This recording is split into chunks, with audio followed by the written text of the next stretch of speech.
mulai nggih. Assalamualaikum warahmatullahi wabarakatuh. Bismillahirrahmanirrahim. Alhamdulillahi rabbil alamin. Wa bihi nasta'inu ala umurid dunya waddin. Wassalatu wassalamu ala asyrafil anbiya'i wal mursalin. Sayyidina wa habibina wa syafi'ina wa qurrati a'yunina wa maulana Muhammadin wa ala alihi wa ashabihi wa dzurriyyatihi ajma'in, amma ba'd. Asyhadu an la ilaha illallah wa asyhadu anna Muhammadar Rasulullah wa ufawwidu amri ilallah innallaha basirum bil ibad. Hasbiyallahu la ilaha illa huwa alaihi tawakkaltu wa huwa rabbul arsyil azim. Qala Allah ta'ala fi kitabihil karim hikayatan an nabiyillahi Musa alaihi salam. Rabbi shrah li sadri wa yassir li amri wahlul 'uqdatam min lisani yafqahu qawli. Para asatidah, para ibu-ibu sekalian, hafizani wa hafizakunallah. Wabil khusus segenap pengurus Majelis Ta'lim ibu-ibu Masjid Baitul Jihad, yang semoga pengurusnya dan jamaahnya selalu dalam naungan rahmat, barokah, perlindungan serta bimbingan Allah Subhanahu wa ta'ala. Amin, Allahumma amin, insyaallah. Allahumma inna nas'aluka ilman nafi'a wa rizqan thayyiba wa amalan mutaqabbalah wa fatahallahu lana futuhal arifin. Allahumma inna na'udzubika min ilmin la yanfa' wa amalin la yurfa' wa qalbin la yakhsha' wa du'a la yasma'.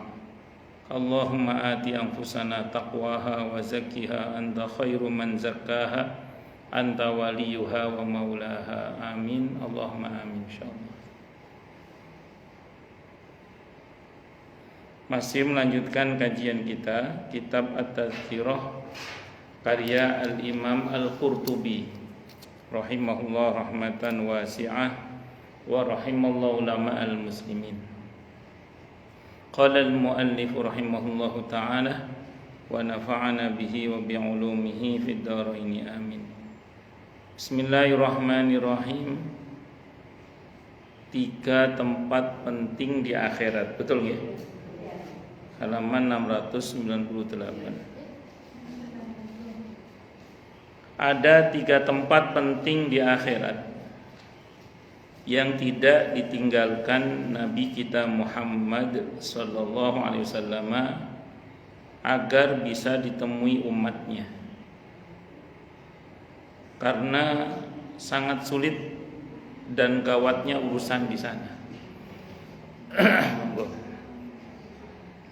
Jadi Nabi kita Muhammad sallallahu alaihi wasallam ini tipe pemimpin, nabi dan rasul yang tidak egois, mikir selamatnya sendiri. Bahkan beliau tidak egois hanya mikir keluarganya sendiri. Yang sangat Nabi pedulikan adalah keadaan umatnya. Jadi yang sangat beliau pedulikan adalah keadaan umatnya. Dan satu-satunya harapan Nabi yang paling utama terkait dengan umatnya adalah beliau berharap seluruh umatnya masuk surga. Itu harapan Nabi kita Muhammad SAW, dan Allah sudah janji kepada nabinya. Apa janji Allah? Wala saufa yu'tika rabbuka fatarda. Itu janji Allah itu. Jadi pasti Allah akan beri, wahai Nabi, apa yang kamu harapkan hingga kamu merasa puas. Nah, dalam ayat itu puasnya Nabi itu kalau seluruh umatnya masuk surga. Sehingga dalam hadis Bukhari, Nabi kita Muhammad SAW bersabda, kullu ummati yadkhulunal jannata illa man aba. Setiap umatku pasti masuk surga kecuali yang enggak mau. Qalu man ya'ba ya Rasulullah. Sahabat bertanya, siapa yang tidak mau masuk surga itu ya Rasulullah? Nabi bersabda, "O kama qal, man ata'ani dakhalal jannah wa man asani fahuwa aba." Siapa yang mentaatiku dia masuk surga, dan siapa yang mendurhakaiku berarti dia tidak mau masuk surga. Nah, ditambah lagi nanti pakai teori syafaat, di mana syafaat Nabi kita Muhammad SAW itu menjangkau hati seseorang yang kosong, tidak ada kebaikannya sama sekali kecuali satu titik saja, dan satu titik itulah la ilaha illallah. Maka bersyukurlah kepada Allah kita punya Nabi Muhammad sallallahu alaihi wasallam, karena beliau ini sosok Nabi yang tidak mikir senangnya sendiri, tidak mikir selamatnya sendiri, tapi mikir keselamatan umatnya. Bahkan beliau ini tidak sibuk hanya dengan keluarganya, tapi lebih mementingkan umatnya dalam hal ini. Itu seperti itu. Itulah Nabi kita Muhammad sallallahu alaihi wasallam. Dan itu nas dari Allah, memang Nabi akhir zaman itu diutus oleh Allah dengan kepribadian yang azizun alaihi ma anittum harisun alaikum bil mu'minina raufur rahim. Itu di surah At-Taubah ayat 128. Nabi akhir zaman ini adalah Nabi kita Muhammad sallallahu alaihi wasallam yang oleh Allah jiwanya itu dibuat merasa berat apa yang dirasa berat oleh umatnya. Azizun alaihi ma anittum. Apa yang menyusahkan umatnya itu menyusahkan Nabi kita Muhammad SAW. Jadi kalau bahasa sederhananya, yang membuat susah Nabi itu bukan masalah pribadi. Yang membuat Nabi susah itu adalah yang membuat umatnya susah. Maka kata para sahabat, Nabi itu kalau punya masalah yang cukup berat, itu bolak-balik nengok ke arah langit sambil berkata, ya hayyu ya qayyum bi rahmatika astaghits. Terus lihat ke langit lagi, ya dzal jalali wal ikram. Bukan berarti beliau minta sama langit, bukan. Tapi langit itu kiblatnya doa, kata para ulama. Itu sahabat tahu kalau Nabi bolak-balik melihat ke arah langit, terus baca ya hayyu ya qayyum bi rahmatika astaghits, atau baca ya dzal jalali wal ikram. Keterangan ini saya baca dalam kitab Ad-Da' wa Dawa karya Ibnu Qayyim Al-Jauziyah rahimahullah. Itu berarti Nabi yang punya masalah yang cukup berat. Yang dimaksud masalah yang cukup berat dalam riwayat itu bukan masalah pribadi, ya, bukan masalah pribadi. Yang dimaksud masalah yang berat dalam riwayat itu adalah terkait dengan umatnya. Saat itu umat Islam kiblatnya baru pindah. Kiblatnya ke arah Masjidil Aqsa. Orang-orang Yahudi terutama ngecengin kaum muslimin. Kalau bahasa kita katanya nabi baru, tapi kok ngadepnya ke kiblat saya, kira-kira gitu. Katanya nabi baru, tapi kok ngadep ke kiblat saya. Jadi Masjidil Aqsa itu kan kebanggaan orang-orang Yahudi diantaranya. Mereka ngomong gitu kepada kaum muslimin. Sekali dua kali kaum muslimin masih kuat lah, tapi karena masif dikatain begitu terus-terusan, lama-lama kupingnya pengeng juga. Ya, bendina diomong, ya, dicengin, lama-lama kuping itu pengeng juga. Apalagi kupingnya orang Arab, gak kena dia mau didik wah. Nah, umat itu merasakan berat perintah sholat menghadap ke arah Masjidil Aqsa itu. Nah, karena umatnya merasa berat, Nabi merasa berat juga. Nabi pengen kiblat itu dipindah ke Masjidil Aqsa, ke Masjidil Haram saja. Maka Nabi bolak-balik ke arah langit. Ya Hayyu ya Qayyum bi rahmatika astaghis. Terus balik lagi ke langit. Ya Dzal Jalali wal Ikram. Bolak-balik melihat ke arah langit. Akhirnya Allah jawab. Kata Allah di surah Al-Baqarah itu, qad naro taqalluba wajhika fis sama. Sungguh kami telah melihat engkau wahai Nabi bolak-balik menengadah ke arah langit, kata Allah. Wis aku roh Muhammad, ngerti aku awakmu, kamu itu bolak-balik melihat ke arah langit. Qad naro taqalluba wajhika fis sama. Apa kata Allah? Falan walliyannaka qiblatan tardoha, kata Allah. Wis mulai sekarang bakal aku arahkan kamu ke arah kiblat yang kamu merasa senang terhadapnya, yang kamu puas terhadapnya, yang kamu mau. Maka tadi ayat tadi dikatakan wala saufa yu'tika rabbuka fatardu. Nabi itu gitu. Allah jamin apa yang kamu minta Muhammad pasti akan aku turuti sampai kamu merasa puas. Dan tadi saya ulang, Nabi itu pengen seluruh umatnya masuk surga. Dan Nabi menyatakan itu kecuali yang enggak mau, kata Nabi. Jadi bagi kaum muslimin bahkan surga itu soal mau atau tidak mau. Gimana coba? Surga itu bagi kaum muslimin umat Nabi kita Muhammad itu hanya soal mau atau tidak mau. Allahu Akbar. Dan saya ulang tadi, yang dirasa berat oleh Nabi itu adalah masalah umatnya, bukan masalah pribadi. Sehingga bagus kalau kita ada masalah sambil menengadah ke langit, bukan meyakini langit sebagai tempat kita berdoa, bukan ya. Langit itu semata-mata kiblat kita berdoa. Saya ulang, langit itu hanya kiblat kita berdoa. Sambil mohon sama Allah, ya Hayyu ya Qayyum. Terus jangan bayangkan Allah nangkring di langit, jangan bayangkan. Cukup kita yakin saja bahwa ini kiblatnya. Doa kita mohon sama Allah, ya Hayyu ya Qayyum bi rahmatika astaghis. Ya Dzal Jalali wal Ikram. Tapi dengan kesungguhan. Dan ya Dzal Jalali wal Ikram dan ya Hayyu ya Qayyum bi rahmatika astaghis. Ya Hayyu ya Qayyum itu kalau kata Ibnu Qayyim Al-Jauziyah rahimahullah termasuk salah satu dari Ismullahil A'zam. Yang kalau kita berdoa dengannya insyaallah mustajabah. Itu kata Ibnu Qayyim Al-Jauziyah rahimahullah. Itu termasuk Ismullahil A'zam. Ya Hayyu ya Qayyum sama ya Dzal Jalali wal Ikram.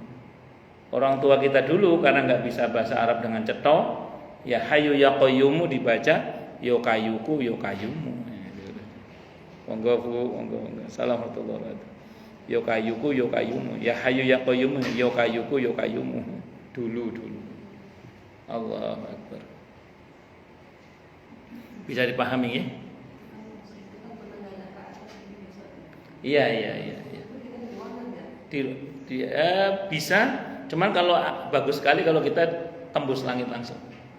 Ya, karena konteks riwayat itu kan tembus langit langsung konteksnya. Tapi andaikan di ruang juga nggak ada masalah. Yang penting kita menengadah. Nabi itu kalau hajatnya berat itu sampai begini.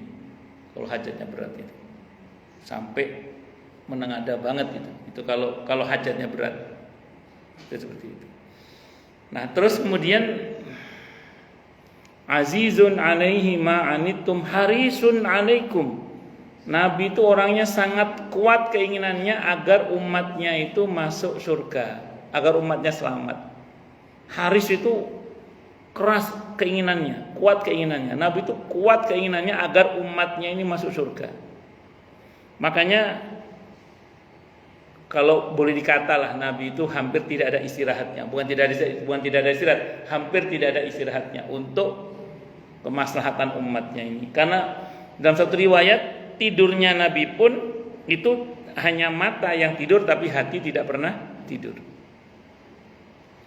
Jadi kalau babnya kemaslahatan umat, Nabi serius banget. Kalau babnya kemaslahatan umat, Nabi serius banget. Karena beliau sangat cinta kepada umatnya.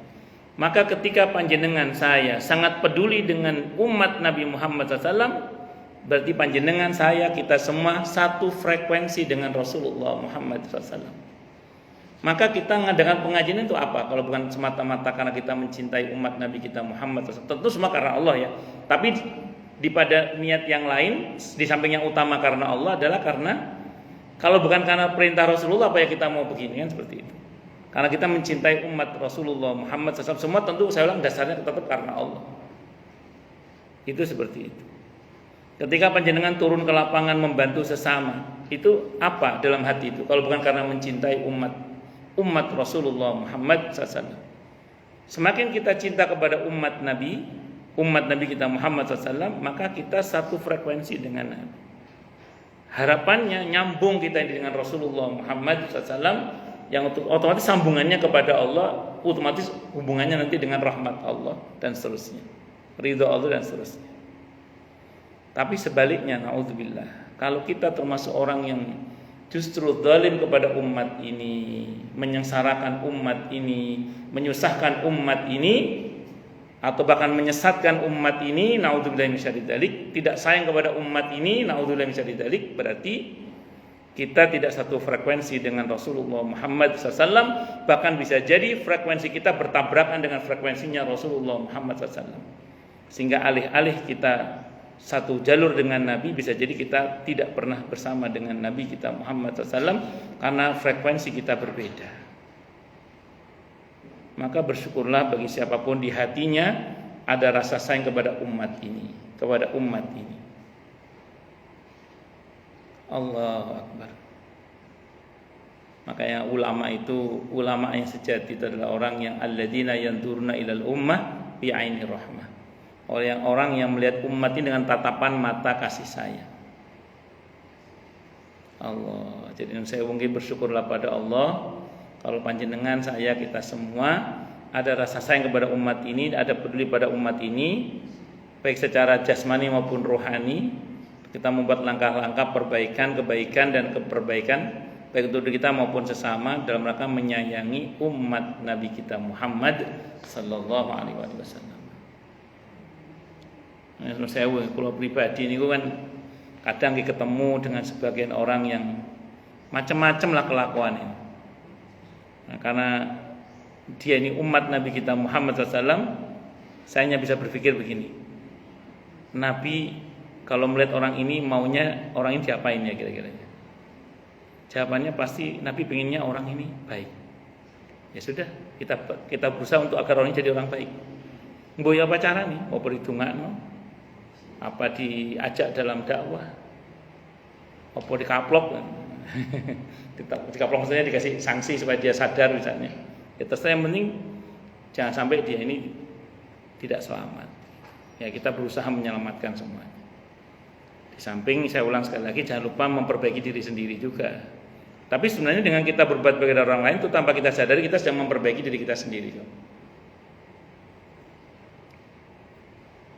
Allah. Orang itu tanpa dia sadari ketika ngomongin orang, walaupun mungkin yang ngomong itu belum melakukan apa yang dia omongkan, itu tanpa dia sadari ya, yang paling dekat dengan kupingnya itu adalah mulutnya sendiri. Ya, yang paling dekat dengan mulutnya adalah kupingnya sendiri sebenarnya. Nah, jadi tidak jarang orang itu ya barokahnya sering menasihati, lama-lama ya berubah sendiri dengan izin Allah.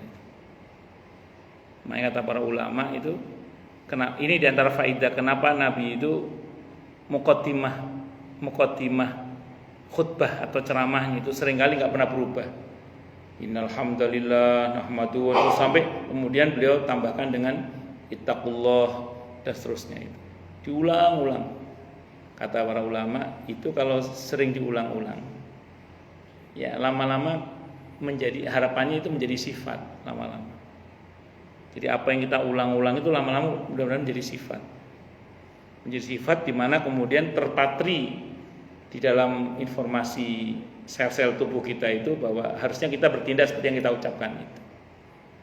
Nah, makanya kan diharapkan orang yang memberi nasihat itu lama-lama ternasihati oleh dirinya sendiri, karena yang paling dekat dengan kupingnya adalah mulutnya itu.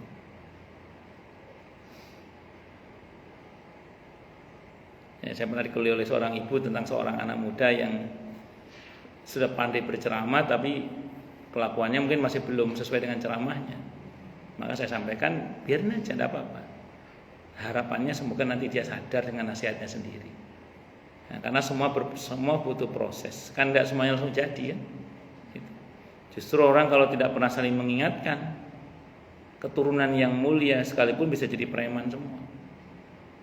Keturunan yang mulia sekalipun kalau nggak ada saling mengingatkan itu jadi preman semua. Mana contohnya?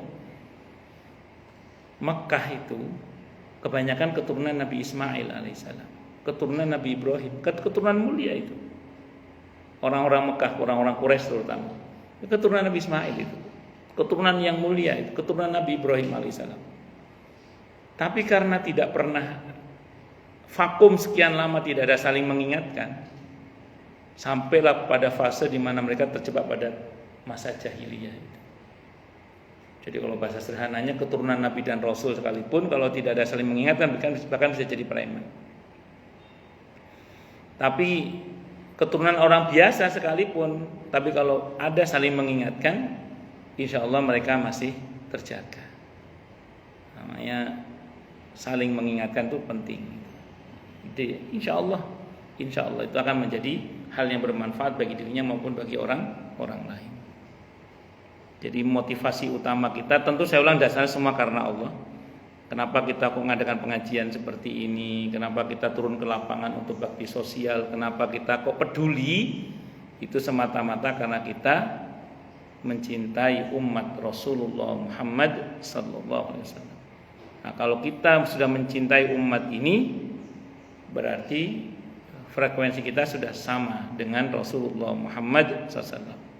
Kalau frekuensinya sama, sefrekuensi dengan Rasulullah maksud saya, maka insya Allah dan semoga kita ini nyambung ke Rasulullah Muhammad SAW. Kalau nyambung ke Rasulullah, harapannya terus nyambung kepada Allah Subhanahu Wa Taala hingga kita dirahmatinya, diberkahinya dan begitu seterusnya. Nah, itu diantaranya. Allahu Akbar. Menurut riwayat At-Tirmidzi rahimahullah dari Anas ibn Malik radhiyallahu anhu, dia berkata, saya pernah meminta Rasulullah sallallahu alaihi wasallam supaya memberi syafaat kepadaku pada hari kiamat. Maka beliau menjawab, aku akan lakukan insyaallah.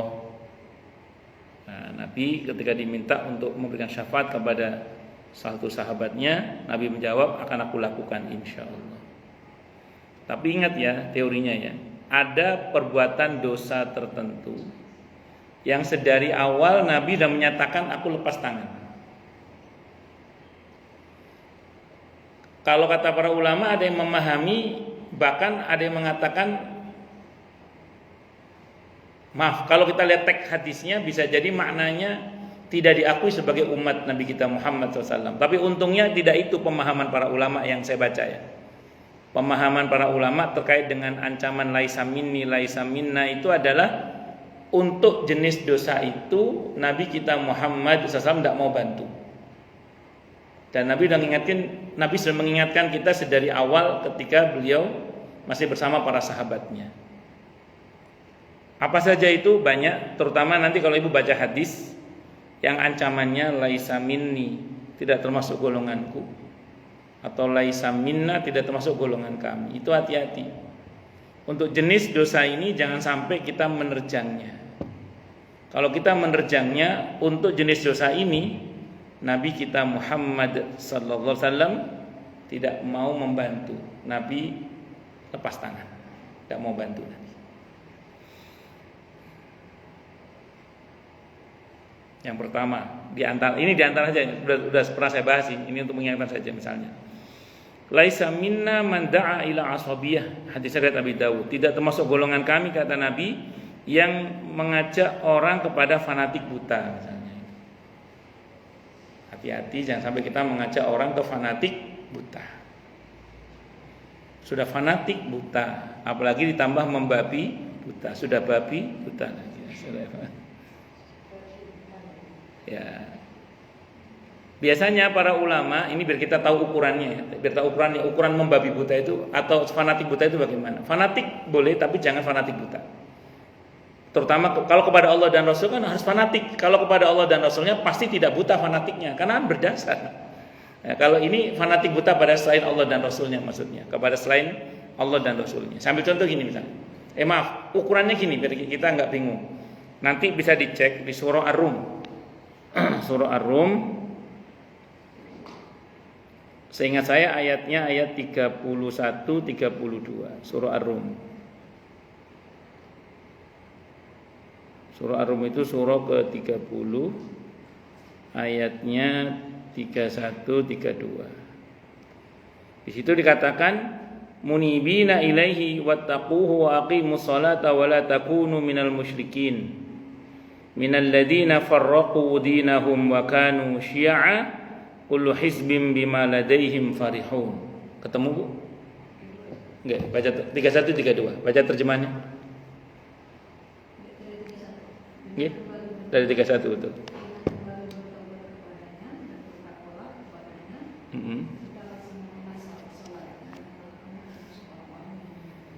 Ya, siapa orang musyrik itu di situ?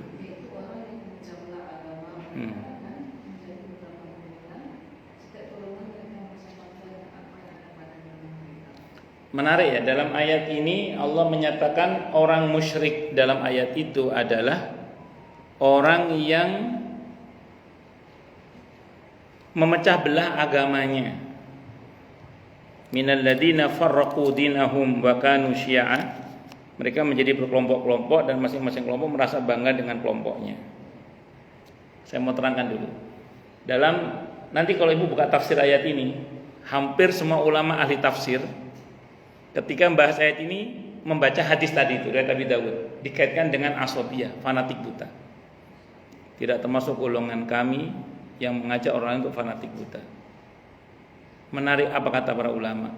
Kenapa orang-orang musyrik dalam ayat ini dikatakan sebagai orang yang memecah belah agamanya hingga menjadi berkelompok-kelompok dan masing-masing kelompok itu merasa bangga dengan kelompoknya. Kata ulama di antaranya Syekh Abdurrahman As-Sa'di rahimahullah, beliau mengatakan dulu orang-orang musyrik itu dia berkata, kamilah yang benar, selain kami salah. Dulu orang musyrik yang menggiring orang untuk fanatik buta itu statementnya gini, kamilah yang benar, selain kami salah. Ini kalau dalam konteks antar agama itu tidak apa-apa. Ya, kita meyakini Islam adalah agama yang benar, silahkan. Memang benar. Itu yang kita yakin. Lemah gak yakin ya apa ngomong ono. Karena kita yakin. Tapi kalau intern kaum muslimin kita berkata begitu, wassalam. Monggo Anda perhatikan, sebab momok perpecahan dalam tubuh umat ini kan statement itu kan. Kamilah yang benar, selain kami salah. Di intern kaum muslim. Atau nanti di intern agama-agama lain, di dalam tubuh agama mereka sendiri. Itu seperti itu. Maka hati-hati jangan sampai kita berkata seperti itu. Makanya ulama-ulama dulu, Imam Syafi'i misalnya, itu sangat takut untuk difanatiki secara membabi buta. Sehingga beliau apa kata beliau? Ra'yi shawab yahtamil khata wa ra'yu ghairi khata yahtamil shawab. Kata beliau, pendapat saya benar. Ya, kalau nggak benar buat apa kita pegang kan? Tapi juga mungkin salah sih. Artinya beliau memberikan ruang diskusi. Bahwa beliau bisa dikritik. Aku ya iso salah, kira-kira gitu. Tapi kata beliau, wa ra'yu ghairi khata yahtamil shawab. Pendapat selain saya salah kata beliau. Tapi juga mungkin benar kata beliau. Ya kenapa kita pilih pendapat kita? Karena kita meyakini ini yang benar kan. Berarti yang menyelisih ini kan salah dalam keyakinan kita. Tapi kita memberikan ruang diskusi bahwa bisa jadi saya yang salah juga sih, dan bisa jadi mereka yang benar. Tapi paling enggak ini saya pegang karena saya meyakini inilah yang benar menurut yang saya paham. Walaupun ada kemungkinan salah. Artinya kita membuat ruang diskusi di situ. Apalagi itu perkara-perkara khilafiyah yang enggak prinsip. Apalagi itu perkara-perkara yang khilafiyahnya mu'tabar. Yang saya ngelus dada hari ini adalah ada sekelompok orang yang menarik masalah-masalah yang tidak prinsip dalam agama ini kepada masalah prinsip, sehingga seolah-olah yang tidak sama dengan dia berarti sudah keluar dari Ahlus Sunnah wal Jamaah, seolah-olah gitu. Seolah-olah yang nggak sesuai dengan dia itu sudah sesat dengan kesesatan yang jauh. Seolah-olah kalau nggak sesuai dengan dia berarti, dan klaim-klaim yang lainnya. Ini yang jangan sampai kita menjadi orang seperti itu.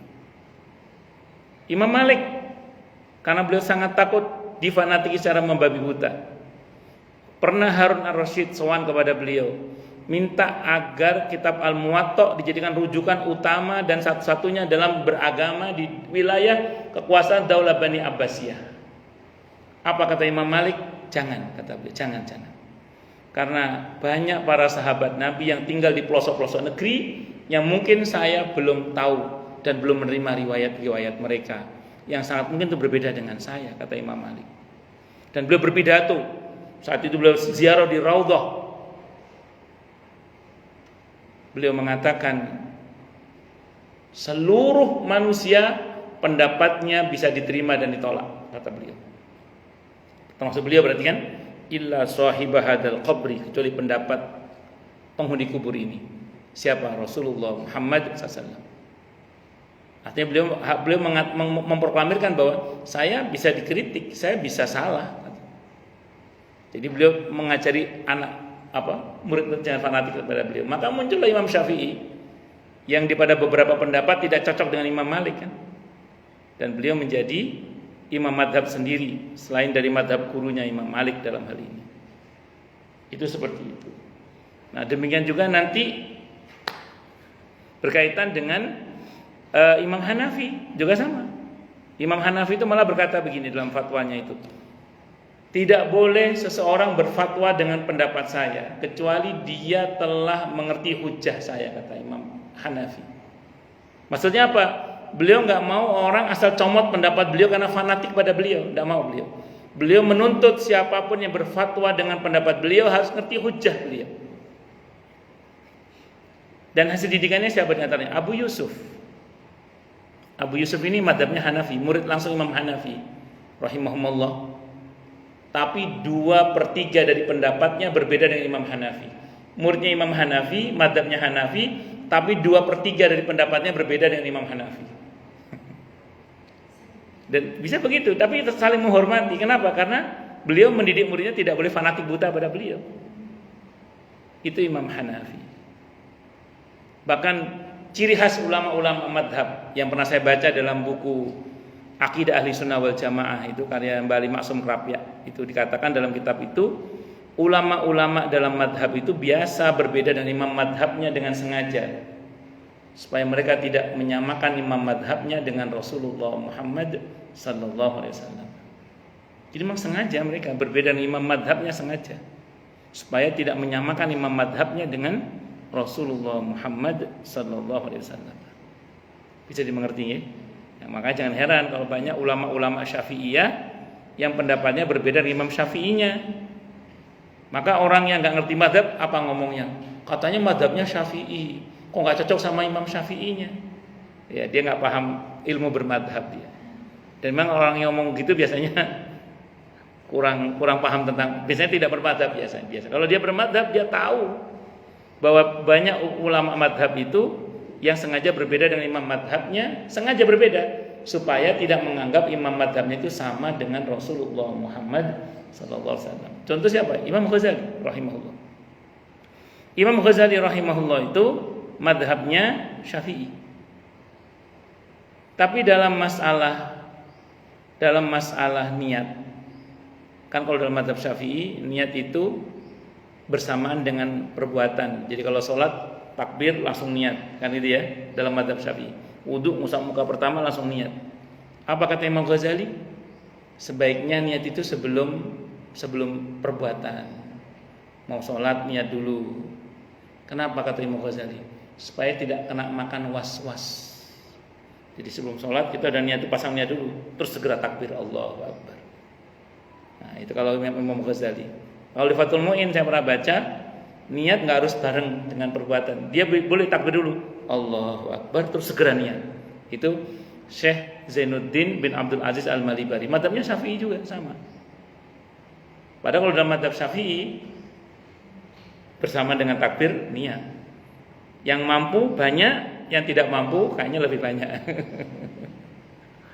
Kan tidak semua orang sanggup takbir langsung sambil niat. Bisa dipahami nggak buatan? Nah, Imam Bukhari beliau dikenal bermadzhab Syafi'i. Imam Bukhari ini muridnya Imam Hambali, tapi madzhabnya Syafi'i. Ibnu Katsir itu muridnya Ibnu Taimiyah. Ibnu Taimiyah itu madzhabnya Hambali, tapi Ibnu Katsir madzhabnya Syafi'i. Itu biasa itu begitu itu. Nah, beliau Imam Bukhari dalam satu pendapatnya mengatakan apa? Memang dalam madhab Syafi'i itu ukuran air yang tidak akan najis kalau kena najis itu syaratnya adalah air itu 2 kullah. Kira-kira 200-an liter lah kira-kira. Itu 2 kullah kata beliau. Tapi Imam Bukhari menganjurkan agar berpegang pada pendapat yang mengatakan ukuran najis atau tidak najisnya air yang kena najis itu adalah bukan 2 kullah tapi taghayyur, perubahan. Jadi walaupun airnya cuma segelas ini kecemplungan najis tai cicak misalnya gitu, misalnya, tapi ini selama tidak berubah rasa, warna dan baunya maka air ini masih suci. Bisa. Itu Imam Bukhari yang berpendapat. Padahal beliau bermadzhab Syafi'i. Kalau dalam madzhab Syafi'i enggak ada ampun itu. Kalau air kurang dari 2 kullah kena najis dikit, berubah atau tidak berubah dia mutanajis. Makanya teman-teman yang bermadzhab Syafi'i tulen gitu ya, kamar mandinya rata-rata gede-gede. Dan itu tidak ada masalah, itu pendapat kan sah-sah saja. Saya kemarin hari ada acara, nah teman saya ini madzhab Syafi'inya tulen banget. Wah, itu kamar mandinya hampir seperti tandon air gitu. Pak, kamar mandinya. Ya kalau yang paling aman ya menggunakan shower itu. Shower kan pasti ya itu sudah pasti mengalir itu. Ya monggo itu soal cara.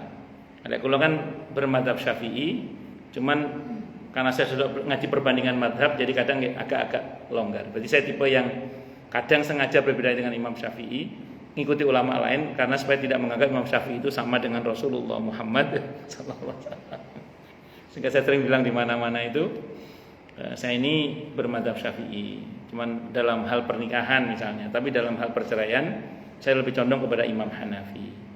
Dalam hal wudu saya pakai madzhab Syafi'i. Kemudian dalam hal batal wudu terkadang saya lebih condong pada madhab Hanafi.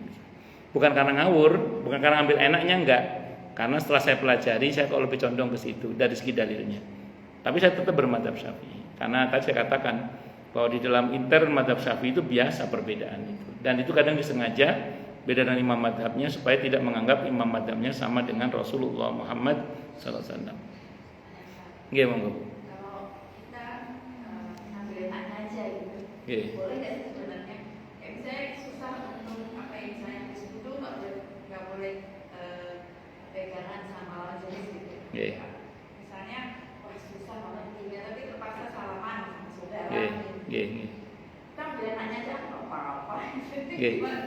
Jadi saran saya pelajari hujahnya ulama yang berpendapat bahwa dalam madhab Hanafi misalnya kenapa kok dianggap tidak batal kecuali kalau ada syahwat.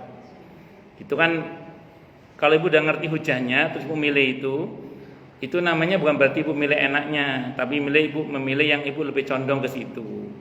Nah, kalau itu tidak apa-apa. Tapi kalau ibu sengaja pilih enaknya toh tidak mempelajari argumentasinya, ngerinya itu su'ul adab kepada ulama. Jadi saran saya pahami hujahnya. Di antara hujahnya kenapa saya dalam hal batal wudu misalnya lebih condong ke madhab Hanafi gini. Kalau dalam madhab Syafi'i kan memahami ayat aula mastumun nisa itu bersentuhan laki perempuan sebagai pembatal wudu, itu bersentuhan kulit ketemu kulit yang bukan mahram itu batal mau syahwat ataupun enggak syahwat. Nah, kenapa saya lebih condong kepada madhab Hanafi? Madhab Hanafi itu kan ngangkat sebuah hadis di mana pernah suatu saat kata salah satu istri Nabi kita Muhammad SAW mengatakan Nabi itu pernah ketika mau sholat mencium salah satu istrinya dan beliau tidak wudhu kembali. Kata Siti Aisyah radhiyallahu anha, beliau berkata, dan Nabi adalah orang yang paling pandai menahan syahwatnya. Ada kata-kata itu terakhirnya itu. Dan Nabi adalah orang yang paling pandai menahan syahwatnya. Berarti apa? Kalau tidak ada syahwat, ya berarti tidak batal dalam madhab Hanafi.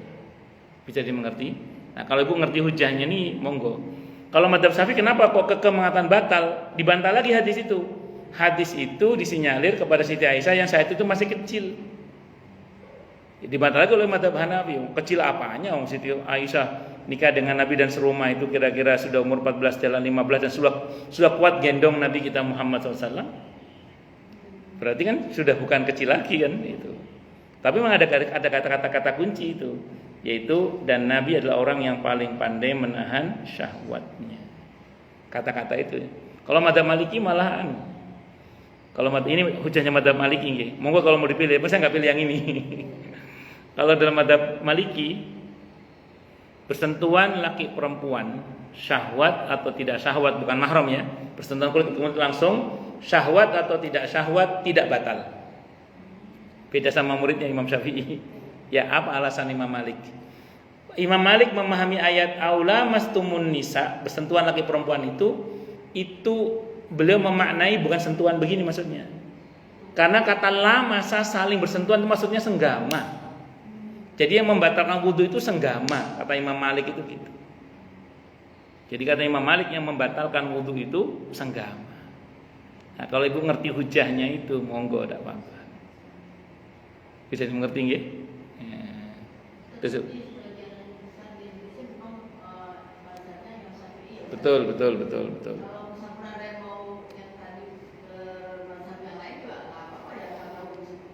Ya itu tadi, asal kita ngerti argumentasi hukumnya, tidak ada masalah.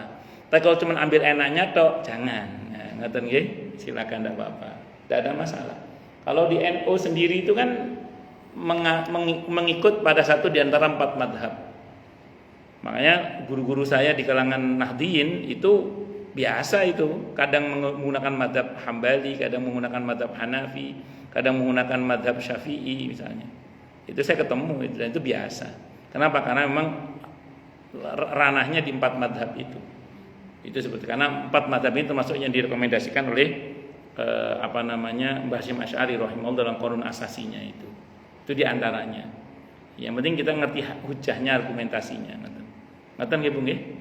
Itu seperti itu. Nggih, monggo. Ya, Bu.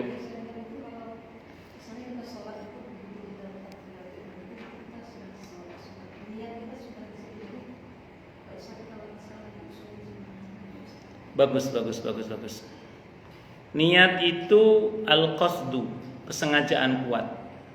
Jadi niat itu al-qasdu, kesengajaan kuat. Masalahnya di fikih itu diatur begini, Bu. Diatur begini dalam fikih itu. Di dalam niat itu harus ada ta'yin. Ibu niat sholat apa? Itu harus ta'yin itu. Karena di waktu itu ada banyak sholat. Misalnya di waktu zuhur, itu tidak hanya fardu zuhur. Di dalam waktu zuhur itu ada sholat sunnah mutlak, bisa nggak? Bisa sholat qobliyah, bisa. Bisa sholat istikharah, bisa. Artinya di waktu itu ada bisa banyak sholat sunnah dan wajib. Maka ibu harus mentakyin, saya niat sholat fardu zuhur dalam hati itu. Nah, nanti kalau soal dilafadzkan nanti saya terangkan. Jadi ibu diperintah untuk mentakyin niat. Karena di waktu itu ada banyak sholat yang bisa kita kerjakan. Makanya jelas ini apa ini? Duha. Kalau sholat sunnah nggak harus nyebut sunnah, tapi kalau fardu wajib nyebut kata fardu. Karena andaikan kita sholat sunnah, misalnya niat sholat duha nggak pakai kata sunnah duha, itu nggak ada masalah. Karena sejatuh-jatuhnya kan hukumnya memang sunnah kan. Tapi kalau fardu wajib nyebut kata fardu, kata para ulama fikih itu gitu. Itu namanya ta'yin. Niat fardu duhur, fardu asal. Mengenai berapa rakaat tidak wajib disebut. Mengenai kata-kata menghadap kiblat tidak wajib disebut. Menjadi makmum wajib disebut dalam hati ya, menjadi makmum. Kalau menjadi imam tidak wajib disebut kecuali sholat Jumat. Karena sholat Jumat wajib berjamaah. Jadi imamnya pun harus menyebut niat jadi imam. Kalau jadi imam, kalau jadi makmum wajib menyebut, jadi imam tidak wajib menyebut kecuali sholat Jumat. Karena sholat Jumat wajib berjamaah soalnya. Itu seperti itu. Jadi jangan niat sholat sendiri itu maksudnya gitu. Tapi kalau dia sholat jadi imam, dia tidak wajib menyebut jadi imam, tidak wajib. Tapi kalau makmum wajib menyebut jadi imam. Jadi yang wajib disebut adalah ta'yin, fardu apa? Kalau untuk sholat fardu, kalau sholat sunnah nggak ada kewajiban menyebut kata sunnah. Kemudian yang kedua, kalau jadi makmum wajib menyebutkan. Rakaat tidak wajib disebut, bilangan rakaat tidak wajib disebut. Nah, itu seperti itu. Jadi yang penting ibu butuh takbir dalam hati niat fardu zuhur misalnya. Karena Allah, kalau sendiri ya langsung sendiri Allah Akbar itu aja. Enggak usah fardu zuhur sendirian karena enggak harus gitu. Tapi boleh, tapi enggak harus gitu maksudnya, enggak harus. Tapi kalau jadi makmum harus fardu zuhur menjadi makmum karena Allah Ta'ala Allah Akbar. Dalam hati itu harus sebut. Nah, sekarang mengenai pelafatan niat. Sependek yang saya pelajari, mahalluni al-qalb, tempatnya itu adalah dalam hati. Mengenai melafatkan ini dalam madhab Syafi'i disunnahkan. Saya ulang, bukan sunnah Rasulullah Muhammad SAW, tapi disunnahkan. Artinya secara hukum disunnahkan melafatkan niat usolli, fardhu dhuhr itu disunnahkan, bukan wajib. Dan andai kan ada orang sholat tidak pakai usolli, tidak wajib. Dia tetap sah maksud saya. Oh Ustaz, tapi ada pendapat yang mengatakan itu bid'ah, nggak boleh. Ya itu pendapat, sah-sah saja sebagai pendapat. Tapi dalam mazhab Syafi'i itu dinyatakan sunnah hukumnya secara fikih. Gitu. Untuk membantu niat dalam hati. Tapi tidak wajib. Nah, beberapa guru saya dari kalangan mazhab Syafi'i itu mengatakan lais kawakan sholatnya biasanya nggak usah pakai usolli. Lais kawakan sholatnya biasanya nggak pakai usolli. Biasanya usul itu untuk membantu orang, membantu hatinya supaya tawajuh kepada Allah. Satu dulu. Yang kedua, problematikanya usolli itu gini. Ini kritik saja. Pernah ada jamaah saya itu ngomong ke saya gini. Saat itu mau sholat gerhana. Ustadz, saya mau sholat gerhana nggak hafal usollinya Ustadz. Saya ulang ya, saya mau sholat gerhana. Ini sedikit kritiknya ya. Saya mau sholat gerhana Ustaz, nggak hafal usollinya. Saya jawab, Bu, nggak usah usolli. Jadi jangan sampai gara-gara nggak hafal usolli nggak sholat gerhana, walaupun nggak wajib hukumnya itu ya. Ibu sholat aja gerhana dalam hati niat. Ya Allah, saya niat sholat gerhana matahari. Ya Allah, saya niat sholat gerhana bulan. Nah gitu aja dalam hati. Jadi ibu nggak harus usolli sunnatal khusufi atau li sunnatal kusufi. Ibu kalau nggak hafal nggak usah pakai usolli saya bilang. Nah ini problematikanya Bu. Mohon maaf bagi yang berpendapat pakai usolli. Ya, kadang sebagian orang jadi nggak sholat sunnah terutama gara-gara nggak hafal usollinya. Saya luruskan itu. Jadi setelah nggak hafal nggak usah usolli nggak apa-apa. Saya bilang itu. Cuman memang dalam mazhab Syafi'i mengucapkan usolli itu sunnah secara fikih. Itu sunnah secara hukum fikih. Saya ulang, bukan sunnah Rasulullah Muhammad SAW, bukan, tapi sunnah secara fikih. Orang Jawa Timur agak selengean jawabannya itu. Ya, usolli itu ada Nabi bersabda dalam hadis Bukhari Muslim. Sallu kama ra'aitumuni usolli, itu muni usolli, berarti itu muni usolli. Muni itu bunyi. Yang orang Jawa tidak. Sallu kama ra'aitumuni usolli. Muni usolli, berarti itu muni usolli. Tapi itu guyonan orang-orang Jawa Timur, jangan diambil hati. Jadi itu ngatain Bu Ici ya, ngatain Bu Ici atau Bu Ici kan? Kan saya bilang tadi, memang nggak apa-apa, betul. Malah guru-guru saya yang bermadzhab Syafi'i yang menggunakan usolli dalam madzhabnya itu, apa kata guru-guru saya? Oh, wong les kawakan salate, biasanya nggak usah nganggo usolli. Orang kalau udah kawakan sholatnya biasanya udah nggak pakai usolli biasanya. Justru banyak ulama-ulama madzhab Syafi'i itu malah meninggalkan usolli. Itu saya temui banyak teman-teman saya bermadzhab Syafi'i, ulama-ulama bermadzhab Syafi'i yang saya kenal ya, yang saya sholat sampingnya, saya sholat jadi makmumnya, itu banyak yang nggak pakai usolli. Walaupun ada yang mungkin masih pakai usolli, banyak. Itu teman-teman bermadzhab Syafi'i banyak yang nggak pakai usolli, banyak. Jadi saya temui yang pakai usolli juga banyak. Gitu. Karena mungkin meyakini hukum sunnah secara fikih tadi itu. Tidak, maksud saya stressing kita kalau niat itu bukan pada kata yang di lisan, tapi yang ada dalam hati. Yang saya salahkan itu gini loh, orang yang mengatakan kudu usolli, harus usolli. Nah itu yang salah itu. Ada orang sholat gak pakai usolli, harus pakai usolli, itu yang salah. Mengharuskan usolli itu yang salah. Nah, yang betul adalah harus niat dalam hati. Bisa dipahami ya? Nah, ini dinamika fikih ya. Nanti kalau Anda ketemu dengan pendapat yang mengatakan itu bid'ah, itu terlarang, oke lah, itu pendapat, silakan saja. Tapi yang saya tahu dalam mazhab Syafi'i secara fikih itu hukumnya sunnah. Hukum ya, saya tidak mengatakan sunnah Rasulullah Muhammad SAW. Karena ada sunnah dalam pengertian hukum fikih, ada sunnah dalam pengertian hadis, yaitu sunnah Rasulullah Muhammad SAW. Bisa dimengerti? Allahu Akbar. Saya pribadi termasuk yang tidak pakai usolli. Saya bermadzhab Syafi'i, saya termasuk yang tidak pakai usolli. Tapi saya tidak melarang orang menggunakan usolli. Disiplin madzhab saya mengatakan itu sunnah secara hukum, saya patuhi sunnah secara hukum. Namun saya termasuk yang tidak menggunakan usolli. Saya termasuk yang menggunakan dalam hati. Wallahu a'lam bishawab. Ya, alhamdulillah, masya Allah, saya termasuk yang jenis bisa niat bersama dengan takbir kalau saya pribadi. Alhamdulillah, masya Allah, termasuk yang Allah kasih kemampuan yang bisa niat bersama dengan takbir. Cuman kadang kalau dalam kondisi lagi kurang fokus gitu, kadang ya terpaksa saya niatkan sebelum takbir atau setelah takbir tapi segera. Itu pilihannya ada dua tadi itu. Kalau pilihan yang pertama itu madzhab Maliki. Kenapa? Gini, udah takbir dulu aja. Udah takbir aja dulu. Allahu Akbar, langsung segera niat. Saya niat sholat fardu zuhur misalnya. Saya sholat fardu asar. Kalau menjadi makmum karena Allah Ta'ala.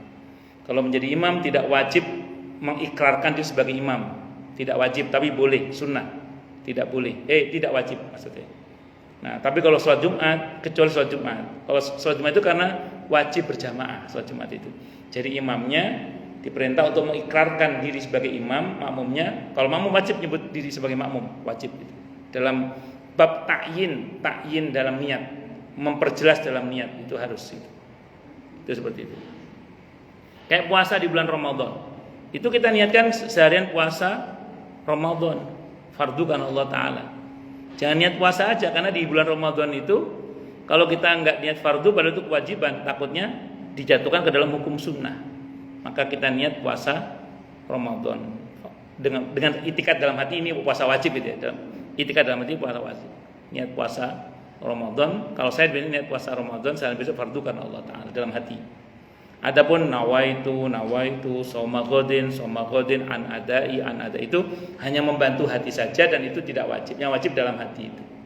Dan harus ta'yin juga sama. Niat itu harus ada ta'yin. Nanti ibu kalau bahas tentang niat pasti ada bab tentang ta'yin itu.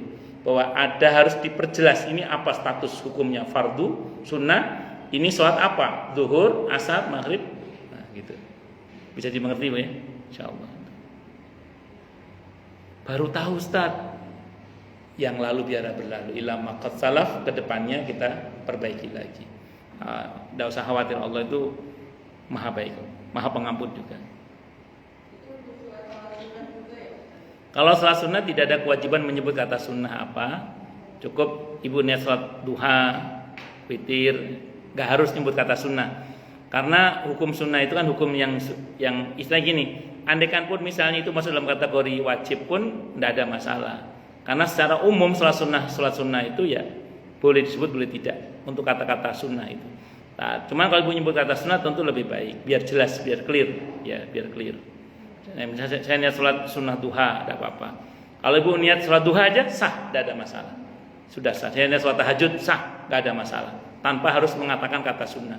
Tapi kalau fardu dalam bab di fikih dikatakan harus. Ta'yin itu harus menyatakan ini fardu, harus. Kalau dalam fikih itu. Pun. Terus kemudian di mana saya bisa mencarimu ya Rasulullah?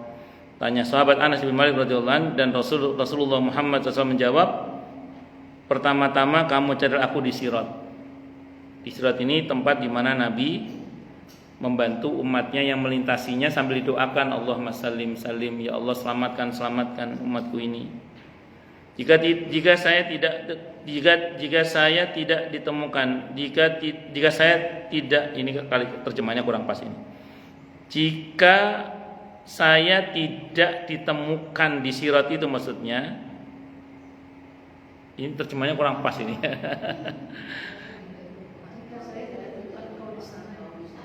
Oh, jika saya tidak temukan engkau di sana. Oh, sahabat Anas yang dawuh ini. Mohon maaf. Saya pikir Nabi yang bersabda. Jika saya tidak temukan kau di sana, bagaimana ya Rasulullah? Kira-kira gitu ya. Tanya Anas pula, dan beliau menjawab, carilah aku di mizan, di timbangan. Jika saya tidak temukan kau di mizan, tanyanya lagi, dan beliau jawab, maka carilah aku di telaga, di haud. Sungguhnya aku tidak akan tinggalkan ketiga tempat ini. Kata At-Tirmidzi, hadis ini hasan. Hadis hasan bisa diamalkan sebagaimana hadis sahih.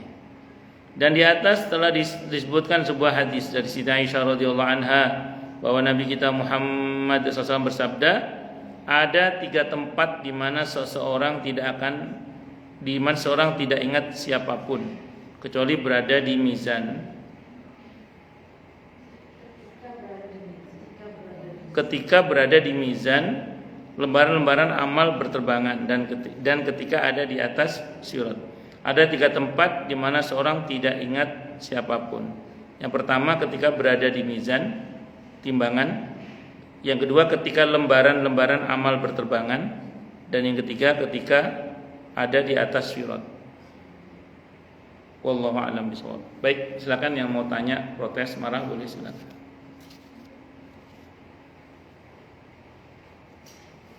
Monggo kalau ada. Nggih. Nggih, soal. Kita makmum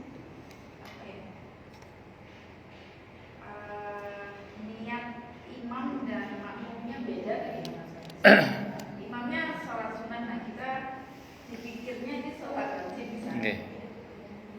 Jawabannya boleh. Dalam kitab Al-Umnya Imam Syafi'i dikatakan antara makmum dan imam itu beda niat tidak apa-apa. Tidak ada masalah. Beda niat tidak ada masalah. Beda jenis sholat maksudnya tidak ada masalah. Asalkan rokaatnya juga tidak masalah. Kriteria rokaat tidak masalah itu bagaimana? Imamnya rokaatnya sama dengan makmum, itu tidak ada masalah. Atau imamnya rokaatnya lebih sedikit daripada makmum, itu tidak apa-apa. Ibu zuhur 4 rokaat, dia ba'da zuhur 2 rokaat, tidak ada masalah. Ya karena begitu dia salam, ibu tinggal sisakan sisanya. Yang bermasalah itu kalau imamnya jenis sholatnya rokaatnya lebih banyak.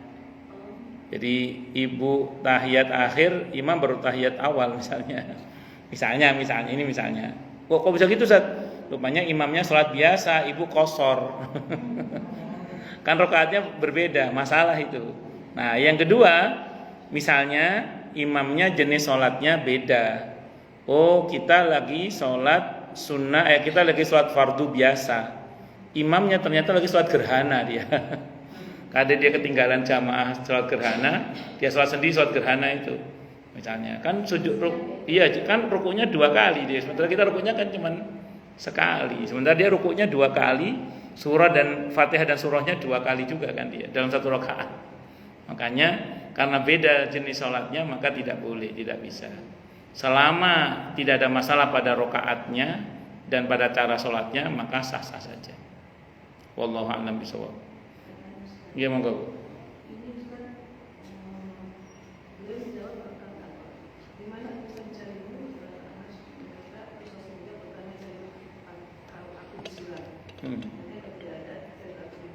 Ini maksudnya kalau tidak ada itu apakah Rasul itu pergi meninggalkan atau karena Rasul kita tidak bisa melihat? Oh enggak. Jadi gini. Sependek yang saya pelajari dan pernah saya ngaji bab masalah ini, Nabi itu mondar-mandir. Sirat, mizan, haud, sirat, mizan, mondar-mandir. Ya mungkin saja pasti haud tidak ketemu karena beliau lagi berada di mizan. Karena kan Nabi itu mengadvokasi para sahabatnya. Dan Allah itu sangat cepat hisabnya. Jangan bayangkan terus Nabi di surat lama tengok-tengok gitu. Itu sangat cepat sekali. Karena hisab itu sangat cepat sekali. Makanya nanti dalam proses itu Nabi bukan lambat, beliau bisa sangat cepat tiba-tiba begini. Itu untuk mengadvokasi para sahabat. Siapapun di antara umatnya, tidak hanya para sahabat. Mungkin pernah nggak kita ini dipanggil oleh kepala sekolah gitu, terus didampingi oleh wali kelas kita, misalnya. Kan lebih tenang gitu loh didampingi. Ada pendampingan. Nah, tapi kalau nggak didampingi kita mungkin deg-degan atau apa. Jadi